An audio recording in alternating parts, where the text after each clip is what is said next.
Hello and welcome to KKCA, the destination where success begins. So we are here with another video for question bank.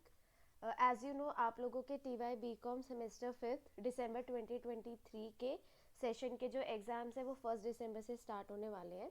सो आज हम आपके लिए आपके subject financial market and institution in India 1 that is your banking 2 subject code number 355B इसका एक question bank लेके आए हैं. सो इसमें हम आपको बेसिकली आपका क्वेश्चन पेपर पैटर्न क्या होगा वो एक्सप्लेन करेंगे, प्लस आपके कौन कौन से ऐसे इम्पॉर्टेंट क्वेश्चंस हैं in long type and also for short type, हम वो भी आपको एक्सप्लेन करेंगे. जो क्वेश्चंस इसमें हैं वो कुछ लास्ट ईयर और last year previous year questions में से जो है कलेक्ट किए गए हैं. फर्दर बाकी के कुछ ऐसे क्वेश्चंस हैं जिनके हाई चांसेस हैं आपके इस साल के पेपर में आने के. So we'll move forward with this. Okay, so we'll start with paper pattern. So as you know आपका जो बैंकिंग 2 का और बैंकिंग 3 का पेपर होता है वो 50 मार्क्स के लिए होता है and the time given is for 2.5 hours.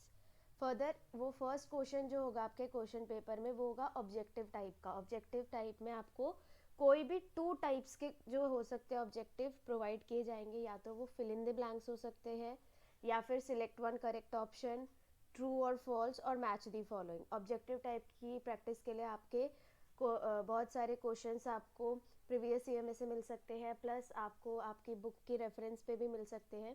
ठीक है, सो इनमें से कोई भी 2 टाइप के जो ऑब्जेक्टिव्स हैं वो क्वेश्चंस आपसे पूछे जाएंगे and each objective will carry 5 marks, जिसके अंडर 5 पॉइंट्स और 6 पॉइंट्स दिए जाएंगे, जिसमें से आपको कंपल्सरीली 5 पॉइंट्स अटेम्प्ट करने होंगे. सो टोटल जो आपका क्वेश्चन नंबर 1 है it is for 10 marks, 5 + 5. Next question number 2 जो होगा that will be for short notes for 10 marks. इसमें भी आपको ऑप्शन प्रोवाइड किए जाएंगे. आउट ऑफ 4 और 5 आपको जो है 2 to 3 जो 2 अटेम्प्ट करने पड़ेंगे. ओके, सो उसमें से भी आपका जो ईच शॉर्ट नोट होगा वो 5 मार्क्स के लिए होगा. So you have to prepare your content for short marks. Likewise short notes के लिए आपको उसी हिसाब से जो आपका कंटेंट प्रिपेयर करना है. नेक्स्ट आता है question number 3. Question number 3 2 part में डिवाइड होगा, ए एंड बी पार्ट. ठीक है, ए पार्ट जो होगा उसमें लॉन्ग आंसर होगा चैप्टर 1 से जो आपसे पूछा जाएगा. बी पार्ट में होगा long answer type chapter number 2 से. क्वेश्चन नंबर 4 में सेम वे में जो उसको 2 पार्ट में डिवाइड करके ए एंड बी में, ए में चैप्टर नंबर 3 का लॉन्ग आंसर टाइप क्वेश्चन होगा एंड बी पार्ट में चैप्टर नंबर 4 का लॉन्ग आंसर टाइप क्वेश्चन होगा. अब इनकी मार्किंग स्कीम जो है इनके आगे प्रोवाइड की गई है. चैप्टर 1 का जो होगा वो 8 मार्क्स के लिए, chapter 2 7 marks, chapter 3 8 marks and chapter 4 7 marks. ठीक है, सो यहाँ पे टोटल कितने आपके 30 मार्क्स यहाँ कवर अप होते हैं, 10 40 एंड 10 50. सो टोटल मार्क्स जो होंगे, मैक्सिमम मार्क्स जो होंगे आपके पेपर के that will be 50 marks. And इसके लिए आपको टोटल टाइम पेपर को अटेम्प्ट करने के लिए टोटल टाइम आपको दिया जाएगा 2.5 आवर्स का. Moving on to important long answer type questions. So chapter wise जो है यहाँ पे हमने ट्राई किया है कि जो भी प्रीवियस ईयर्स में सबसे ज़्यादा टाइम जो क्वेश्चंस पूछे गए हैं या फिर जिन क्वेश्चंस के क्वेश्चन पेपर में आने के चांसेस ज़्यादा हैं वो क्वेश्चंस हमने यहाँ पे आपके लिए मेंशन किए हैं. So you can take a reference from this. First one is explain the role of financial system in economic development.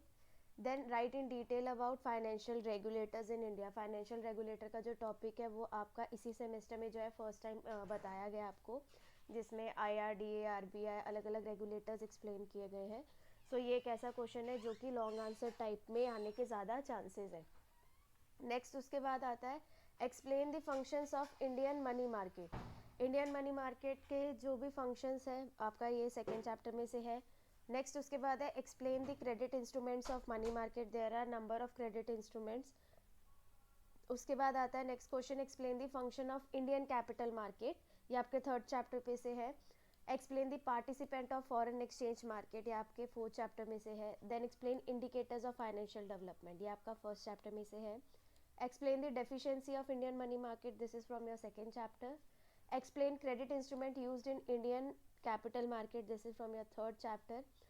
Basically आपके जो सेकेंड और थर्ड चैप्टर में क्रेडिट इंस्ट्रूमेंट्स दिए गए हैं, sorry second and third and fourth तीनों chapter में जो आपके क्रेडिट इंस्ट्रूमेंट्स दिए गए हैं वो इम्पॉर्टेंट है एंड वो एक चैप्टर में से तो फॉर श्योर जो है आपके क्वेश्चन पेपर में आएंगे. तो try to learn all the credit instrument from all the 3 chapters. Next question जो explain the recent development in foreign exchange market, ये आपका 4th चैप्टर से question. Then elaborate on different types of foreign exchange market. There are 5 types of foreign exchange market. Spot market है, future market है, forward market है, option market है, swap market है. ठीक है.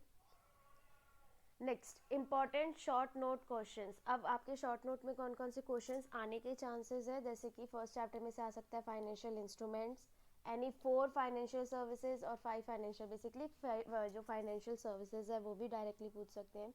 देन फाइनेंशियल इंडिकेटर्स कौन कौन से हैं, इंडियन मनी मार्केट क्या होता है, role of an acceptance house, Bombay stock exchange. Bombay stock exchange क्या है, this is the first exchange of India.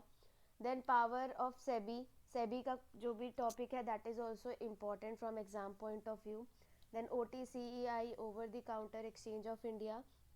Next है foreign exchange market. Financial instruments कौन कौन से होते हैं, commercial market, national stock exchange, determination of stock exchange rate, ये आपके 4 चैप्टर पे से है. Spot market, this is also from your type of foreign exchange market. And participants in foreign exchange. ठीक है. सो ये शॉर्ट नोट्स के पॉइंट्स हैं या फिर ऐसे क्वेश्चंस हैं जो कि आपके शॉर्ट नोट में पूछे जा सकते हैं. And for attempting long answer type you should remember कि आप एक पर्टिकुलर फॉर्मेट फॉलो कर सकते हो आंसर को अटेम्प्ट करने के लिए. जैसे कि you can start with writing the introduction for particular answer, then आप उसका एक डेफिनेशन लिख सकते हो. इफ़ ऐसा कोई क्वेश्चन पूछा गया जिसमें आप पर्टिकुलर डेफिनेशन मेंशन कर सकते हो, जैसे कि पूछा जाए आपसे explain the function of Indian money market, so उसमें आप मनी मार्केट की डेफिनेशन पुट कर सकते हो, या function of Indian capital market, तो वो भी आप वहाँ पे कैपिटल मार्केट की डेफिनेशन लिख सकते हो. Then go for meaning. Meaning में आप एक्चुअल जो आपको आंसर अटेम्प्ट करना है, जो एक्चुअल क्वेश्चन पूछा गया है, आप उससे रिलेटेबल जितना कंटेंट है आप उस पूरे मीनिंग वाले पार्ट में जो अटेम्प्ट कर सकते हो. अगर कोई ऐसा कंटेंट है, कोई ऐसे पॉइंट्स है जो कि आप एक डायग्रामेटिक वे में प्रेजेंट कर सकते हो बाय क्रिएटिंग बॉक्सेस और सर्कल, आप वो भी वहाँ पे अटेम्प्ट कर सकते हो to make your answer look more descriptive. Then उसके बाद लास्ट में ऑलवेज रिमेंबर कि आप लास्ट में ये सब लिखने के बाद एक कंक्लूजन ज़रूर लिखो, जो चाहे 1 लाइन चाहे 2 लाइन का हो, टोटल आपके आंसर को वो कंक्लूड करे कि आपने बेसिकली इस आंसर में एक्सप्लेन क्या किया है. ठीक है. सेम वे आप शॉर्ट नोट में भी फॉर्मेट फॉलो कर सकते हो, बस इसमें आप डेफिनेशन वाला जो पार्ट है वो हटा सकते हो, या फिर मीनिंग वाला पार्ट भी आप जो सॉरी इंट्रोडक्शन वाला पार्ट भी हटा सकते हो, डायरेक्टली मीनिंग एंड कंक्लूजन जो है वहाँ पे लिख सकते हो. ठीक है. इससे आपका जो आंसर है वो ज़्यादा एक अट्रैक्टिव लगता है एंड ज़्यादा डिस्क्रिप्टिव लगता है. So which is good for you and for examiner both. Okay, so this is all from our side. All the best for your exams and thank you.